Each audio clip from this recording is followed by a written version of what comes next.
aujourd'hui au musée Gomet de Virton, toujours le même plaisir de venir à votre rencontre Myriam pour découvrir des artistes de la région.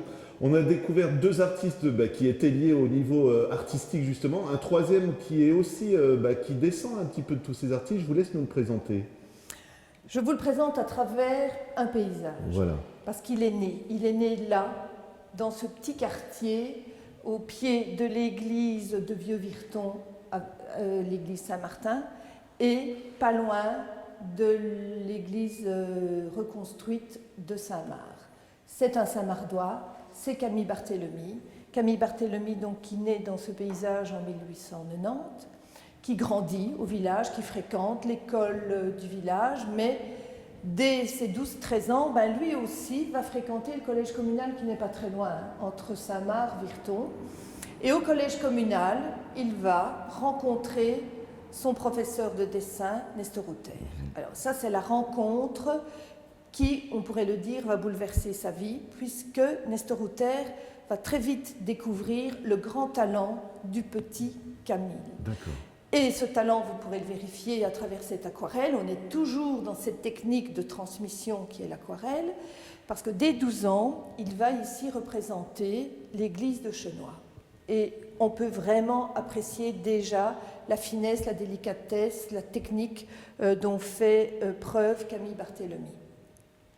Nestor Hauter n'est pas indifférent. C'est quand même peu commun de rencontrer un élève de cette qualité. Et on assiste à quelque chose de particulier qui peut permettre d'annoncer que Nestor Hauter n'est pas inconnu dans cette démarche. Les parents, que Camille dessine au crayon à l'âge de 25 ans, le père et la mère de Camille Barthélemy, vont quitter Saint-Marc en 1906. On est un peu avant 14-18. Vous imaginez un peu le contexte de cette époque. Et on voit un couple déménager jusqu'à Bruxelles.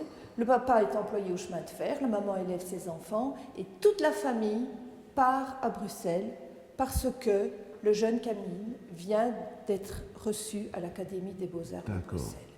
Donc pour, avant-guerre, avant 1914, prendre une pareille décision, il faut qu'elle ait pu être solidement motivée, et on peut imaginer que Nestor Hauter a quelque chose, a aidé, bien sûr, a pu convaincre du moins de la qualité. Et il ne s'est pas trompé, parce que des trois, d'un point de vue national, c'est Camille Barthélemy qui est le plus connu. Nestor Hauter, on le connaît dans la région. Watrin, on a encore bien du mal à le situer. Mais Camille Barthélemy, c'est un des trois grands peintres luxembourgeois du milieu du XXe. Les deux autres étant Albert Ratti de Bouillon et Marie Howe de Libramont.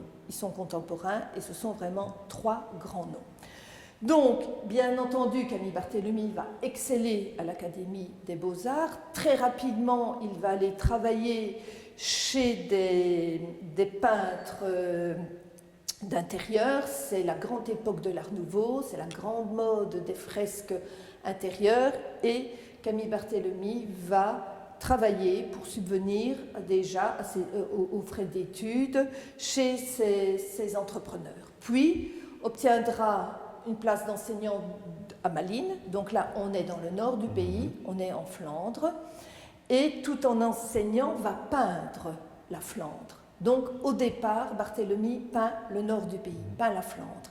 Et puis ce n'est que quelques dizaines d'années plus tard qu'il va revenir dans sa province de Luxembourg, qu'il va se faire connaître avec une magnifique exposition de neige, et va pouvoir alors s'installer à Chigny, où il devient propriétaire d'un lieu où il installe son atelier, et ne plus vivre que de la peinture. Il abandonne l'activité d'enseignant pour ne se consacrer qu'à la peinture, et vous voyez ce que ça donne. Ce qui est magnifique, ce sont les clairs-obscurs. Je ne sais pas si on dit ça, mais rien qu'à l'image, on voit les trouées de soleil ou les choses comme ça. C'est vraiment du travail d'observation aussi et du ressenti. Hein. Et l'exagération du paysage, c'est ce qu'on appelle aussi l'expressionnisme. Alors que ce paysage, on s'y sent tout de suite, on reconnaît, on a presque le ressenti de ce moment de la journée qui est une fin de journée avec ces couleurs très chaudes, le soleil se couche à l'ouest, on imagine qu'il y fait bon, qu'il y fait peut-être un peu frais, puisqu'il y a quelques fumées qui s'échappent, aussi des cheminées ou quelques vapeurs, peut-être d'après pluie. Mais voilà, on est vraiment chez nous, on aperçoit la crête de la 3e Cuesta, qui fait frontière actuelle avec la France. Donc, quand on plonge dans un tableau comme celui-là, on a vraiment toutes ces sensations que nous donnent les paysages de la Lorraine et de la Gaume ici en particulier, de même que les autres qui sont représentés de façon diverse. Cet arbre qui va être voué à la destruction, mais qui est un arbre tutélaire que Nestor Houter a d'ailleurs peint à sa façon par l'aquarelle, comme vous pouvez le voir. Ouais, donc là aussi, il y a une volonté de les mettre en parallèle, l'aquarelle du maître, la peinture à l'huile de l'élève, et là on voit aussi la force d'expression de Camille Barthélemy à travers ce tableau. Mais c'est assez passionnant par rapport aux 3 émissions qu'on a tournées, c'est de voir l'évolution finalement d'une même technique. Hein. Et comme vous le disiez, c'est peut-être lui le plus côté artiste finalement, non? S'approprier un décor. Celui qui est le plus impressionnant à travers les 3. Les autres sont beaucoup plus intimistes, un peu plus en retenue aussi. Ils sont aussi d'une autre époque. Mais il quitte très vite l'aquarelle. Voilà. Il quitte très vite l'aquarelle pour pratiquer la peinture à l'huile, le dessin d'une façon magnifique, vous pourrez l'apprécier à travers les portraits du père et de la mère, mais aussi la gravure. Barthélemy est un graveur d'exception et il a notamment réalisé une série des clochers luxembourgeois dans les années 50 qui ont à l'époque eu un grand succès. Avec l'église de Rebelmont que Watrin a peint en la sauvant de l'oubli sans le savoir à cette époque, Barthélemy a réalisé une série de gravures sur les clochers de la province de Luxembourg. Et là, nous avons sélectionné quelques clochers typiques donc des villages de Gaume. Voilà. Myriam, avant de nous quitter, parce que vraiment, il faut venir découvrir cette collection au musée Gaumet. On va peut-être parler du musée Gaumet, tout simplement. Les horaires, ou est-ce qu'on peut faire des visites, des choses? Je vous laisse nous présenter tout ça. Alors.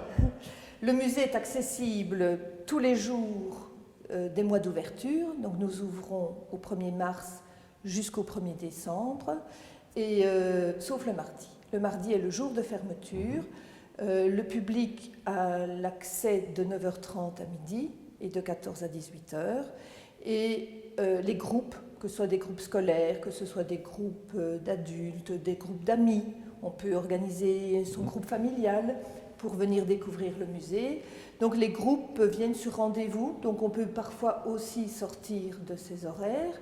La visite guidée, la visite accompagnée a un coût quand elle est commandée, donc de 30 € la semaine, de 50 € le week-end. Par contre, le musée, et ça c'est très important, le musée propose sans supplément de prix au droit d'entrée une visite guidée tous les dimanches à 15h.